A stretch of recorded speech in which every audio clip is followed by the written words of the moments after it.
Philly news for Tuesday, November 18th, 2025. Hi, all. I'm here to give you my daily account of the news, current events that's going on in the world. I won't be here long. This is my first show, but I plan on doing this every day. So come join me. And I'm going to set my timer for 20 minutes.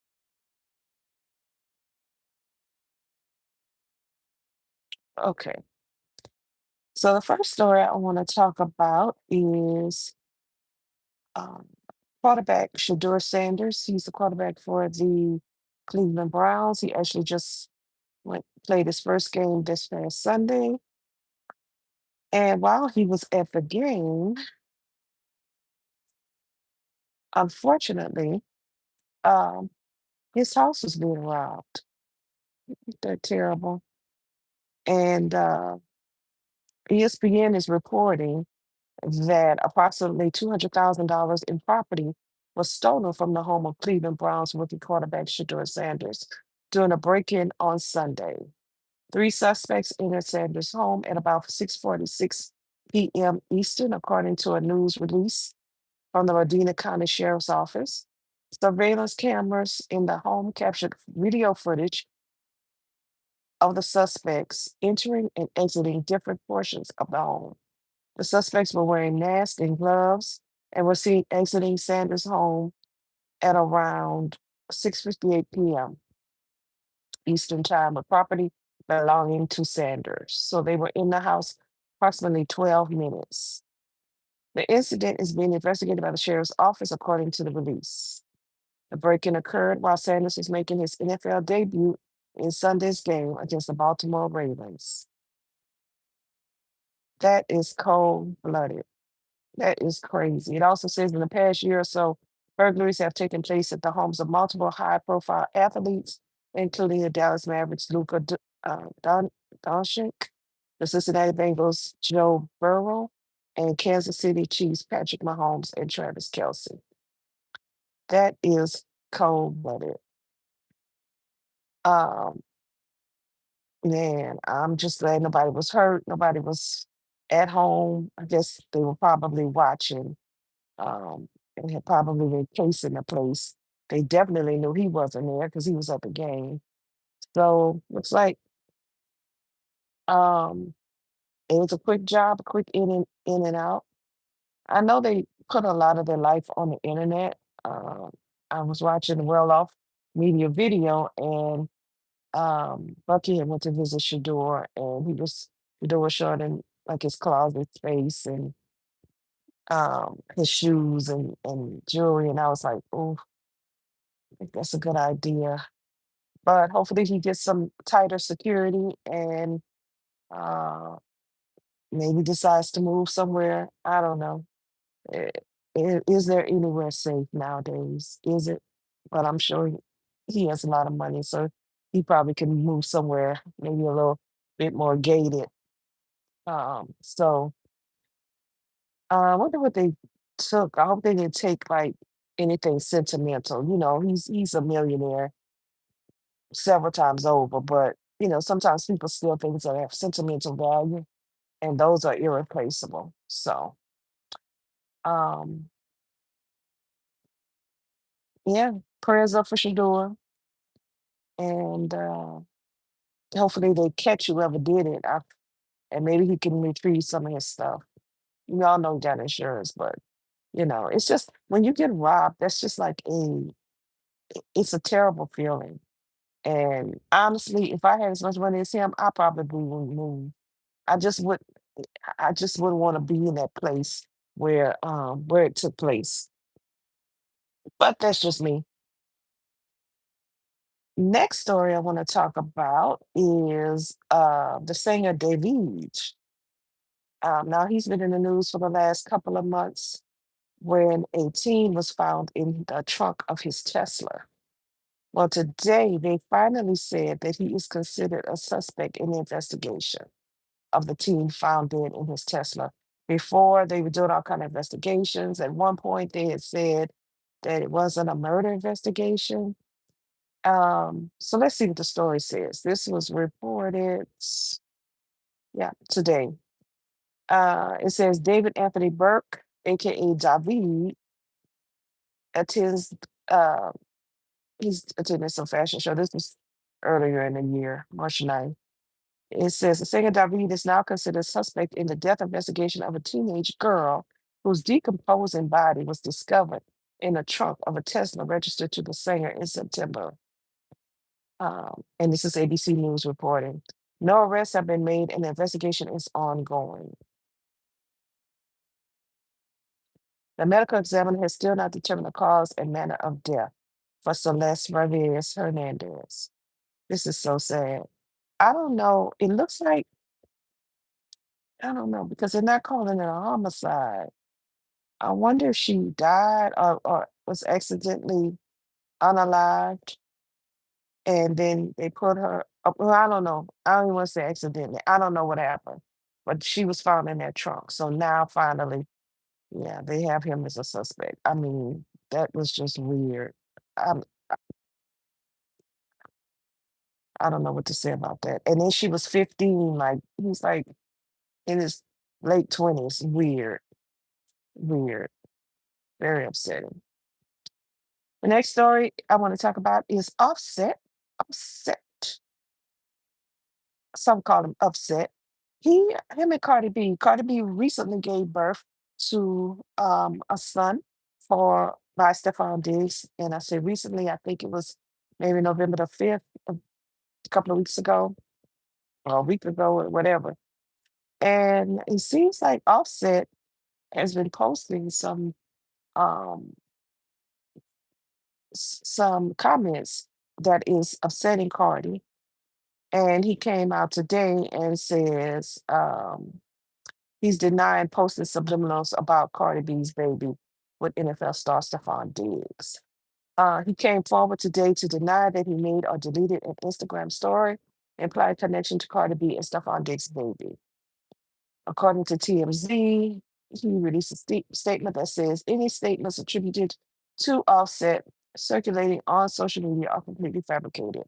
Cardi responded to misinformation and the situation escalated unnecessarily. Offset has remained supportive of Cardi and genuinely wishes her nothing but the best. Yeah, right. You won't give her that divorce though. Um, the drama started when Cardi raised alarms over a post allegedly showing Offset saying "my kid," LOL, which sparked speculation about the newborn boy she shares with Stefan. Cardi then posted, "Y'all be thinking it's funny, and it's not. It's all fun and games until it's too late." She also went on to say that there's a lot of things going on in the background. She says she don't feel safe anymore. She's tried talking to his family and to no avail. So I just saw online before I came on here that he deleted his Twitter. I do believe, and several people, saw the post that he made. Um, she also mentioned in some comments the other day that there's some substance abuse going on. So, maybe he get high and then he go ahead and go online. So I think it's best that he did delete his Twitter. And I believe her. And I just hope that he could stop it. Stop, she basically said he's stalking her. Leave her alone, Y'all have kids together. It's just crazy how somebody who could just be out there cheating on her. Now you're free to go cheat and do well, not even cheat, but they go do whatever you want to do. Why are you over here bothering her? And we all know that Cardi's attorney game is tight. So you better leave her alone. She says she don't want to go that route. She don't want to, make it public and release, I guess some of the things that he's been sending her. But if you keep it up, she won't have a choice. So um, yeah, hopefully what she said is wanting enough for him to get his act together, and maybe his family members need to talk to him and say, "Look, this is not a good look. You need to leave her alone. She was moved on." Apparently, he's holding up the divorce because he wants her to pay his tax bills, and I think they're like millions of dollars. At this point, I kind of feel like she has a lot of money. I mean, probably will write him a check. Just give him whatever he want. Leave me alone. Your peace is priceless. But they have kids together. So, they're gonna have to figure that out. But of course, they can have somebody else, like a third party involved to drop the kids off and all of that. So I just don't think they need to be around each other, for a long time. But if I was her, I definitely would write him a check just to get rid of him. And I would put in the note on the check, uh something snarky. I don't know, leave me alone, or it's this is my piece is priceless, something like that. I write on that check. And yeah, get gone. I'll say go somewhere else. Also somewhere his album with Wood. So, I mean, she's thriving. Her album has sold very well. She did a great campaign for it. I like the album. I like, the majority of the tracks. She looks fabulous. She's just having a baby. She was at the football game right last weekend, or the weekend before she had the baby, sitting in the box with the owner of Stefan's team, dressed down in bed. I don't know, whatever designer she had on, she looked good. So I know he hurting. Girl, I know he mad, but you just gonna have to take that as a loss. She tried. She gave you time and time again. I said, that's your bad. Next thing I want to talk about is the New York Times has an article about self-driving taxis. I personally am not going to participate in that because um it says with the arrival of Amazon's Zoox robot taxi in San Francisco to compete with Waymo, autonomous services are gaining momentum. But here are the pros and cons. A Zoox driverless vehicle on San Francisco street. There's a picture of it. So apparently in San Francisco, the Amazon is using these self-driving taxis. Are they delivering car? What is this? I don't know if they're delivering cars or what. Um, it says self-driving cars started picking up commercial passengers in San Francisco 2 years ago. They were not eagerly welcomed. Protesters took to the streets, demanding that the vehicles be removed, citing concerns about safety and the loss of people's jobs.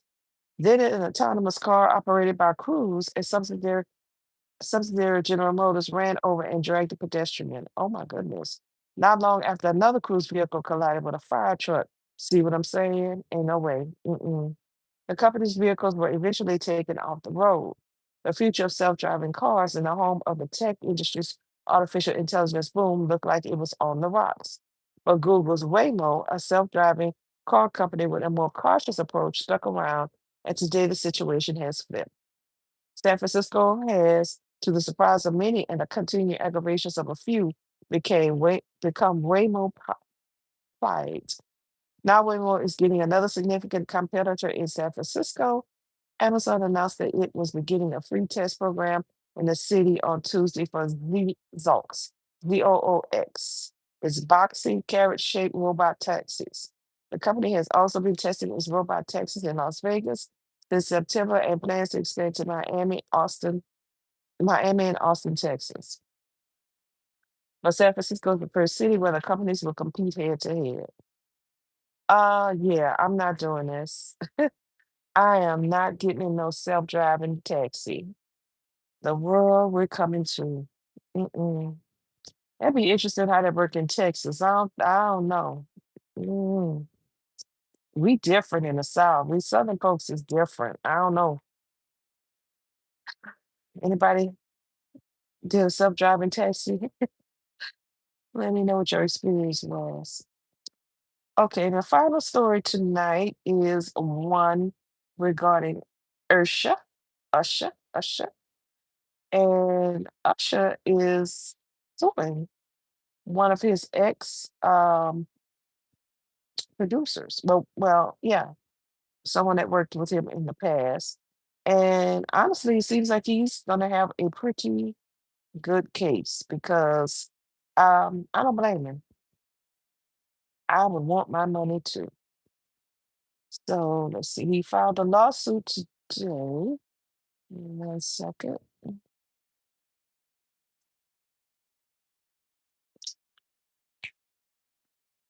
1 second. Okay, yeah. Here we go.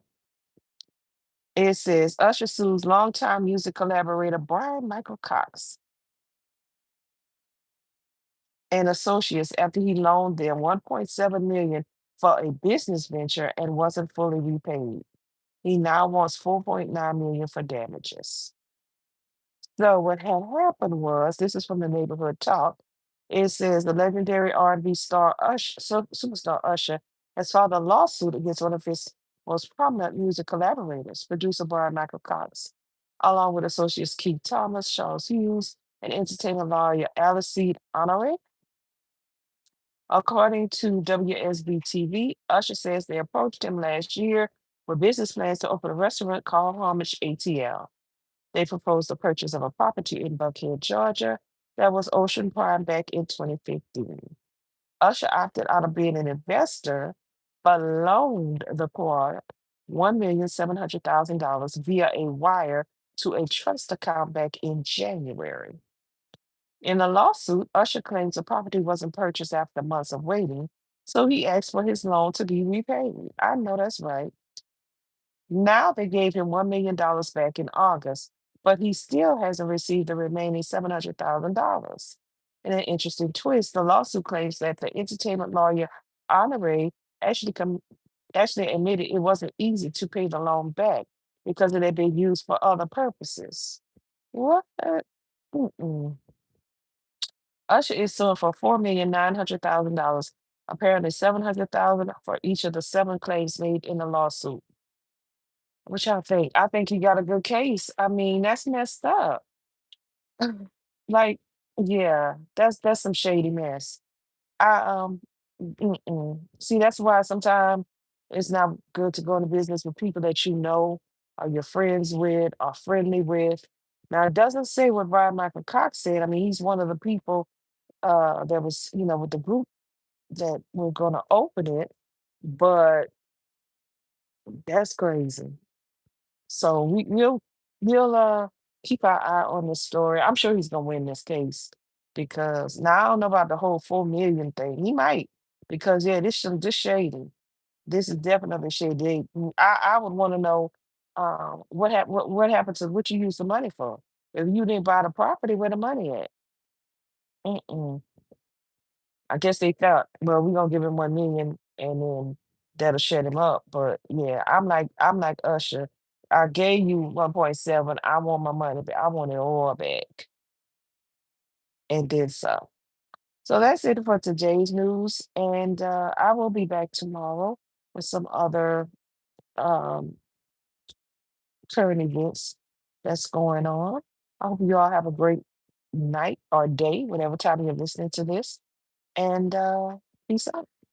Please subscribe and we'll keep each other current. Bye.